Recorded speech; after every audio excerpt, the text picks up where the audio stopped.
Salut les pépettes! Alors, aujourd'hui, on va s'occuper des chayotes qui étaient surtout une sur les deux qu'on a testé. Alors, c'est un truc qu'on a vu sur Insta.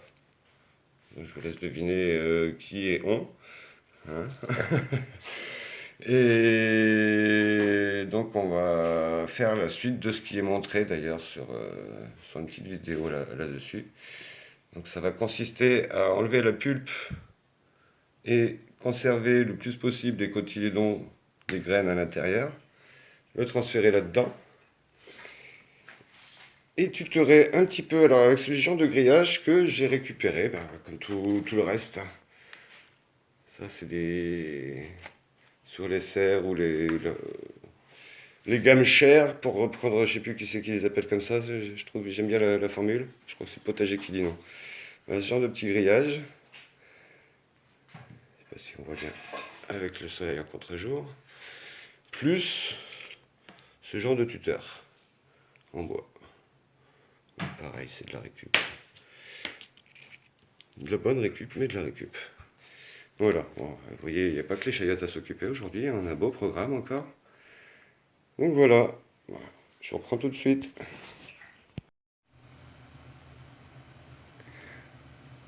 Alors, pour des raisons techniques, cette session n'a pas eu d'enregistrement, je me rends compte seulement au montage. Donc, elle sera doublée, tout simplement.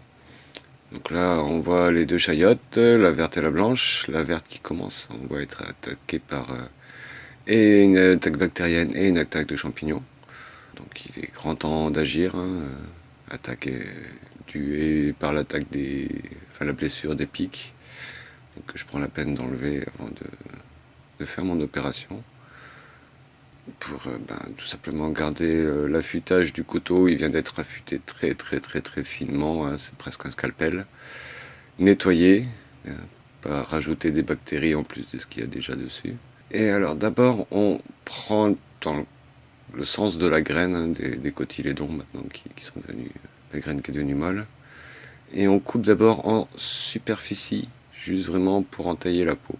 Un petit peu plus profond éventuellement, mais et toujours, donc là c'est un couteau, je disais, il est super affûté comme un scalpel. Donc on fait toujours attention à ne pas avoir ses doigts dans la trajectoire de la lame, le moins possible.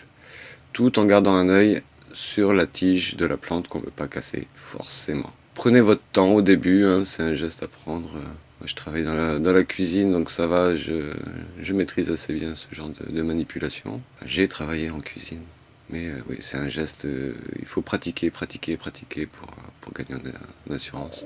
Oui, là, je mets mon pouce sur le chemin, mais je sais que j'ai un noyau entre deux, enfin voilà. Je suis pas sur la pointe.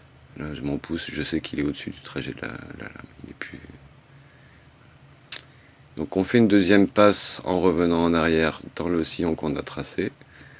Et quand on réarrive au pied de la graine, ou du cotylédon, on repasse un peu plus profondément et avec la lame on fait un petit pivot pour séparer bien les deux moitiés du fruit, pour arracher la chair du fruit jusqu'au noyau.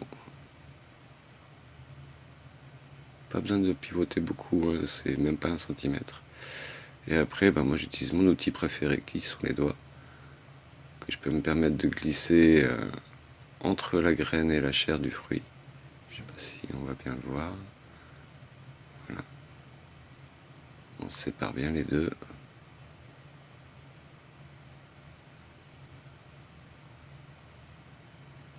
Alors c'est pas grave si on casse un petit cotylédon, tant qu'on casse pas la tige et qu'il y a au moins un cotylédon, ou même si on casse un petit bout des deux cotylédons, mais là où c'est raccordé à la plante. Alors ça ne sera pas le cas ici, là on voit à l'intérieur de la chair du fruit la peau du noyau qui s'est décollée, hein, pour laisser place au cotylédon de grossir. Alors à la base c'est la chair du fruit qui nourrit la chayotte, la christophine, le chouchou, plein de noms différents. Et à la base, ça se fait pousser, c'est directement la chair qui nourrit le noyau, donc on pose ça sur la tranche. Moi, l'année dernière, c'est comme ça qu'on avait fait posé sur la tranche à moitié enterré dans la terre. Et ça germe tout seul. Et une fois que ça a bien germé, on met le fruit entier sous terre. Et au beau jour, on met ça dehors. Près d'un tuteur assez costaud parce que ça produit beaucoup. Bon, nous, on n'a pas eu la chance l'année dernière d'avoir de production. On a eu des longues lianes, mais pas de fruits, pas de fleurs. Sans doute dû à la sécheresse et à la chaleur. Ça pardonne pas. Ça demande beaucoup d'eau à une plante pour faire, surtout tout ce qui est courge, tout ce qui est fruits à grosse chair comme ça, comme les chayotes. Je sais pas trop dans quelle famille ça se classe. Je tenterai de récupérer l'information. Voilà, voilà. Donc on remet le petit grillage autour, en faisant attention de ne pas blesser. Et le tuteur, on le met bien sur le côté, pour être sûr de ne pas blesser la chair des cotylédons, du noyau, vous appelez ça comme vous voulez. Et on entoure la plante dessus et elle s'attachera toute seule au fur et à mesure de sa croissance. Et il y a de fortes chances, parce qu'une fois que c'est sorti, ça grandit vite, même si vous le mettez en plein soleil. Là, il va être posé sur une table face à la baie vitrée derrière, avec les semis. Deuxième tournée de semis de choux.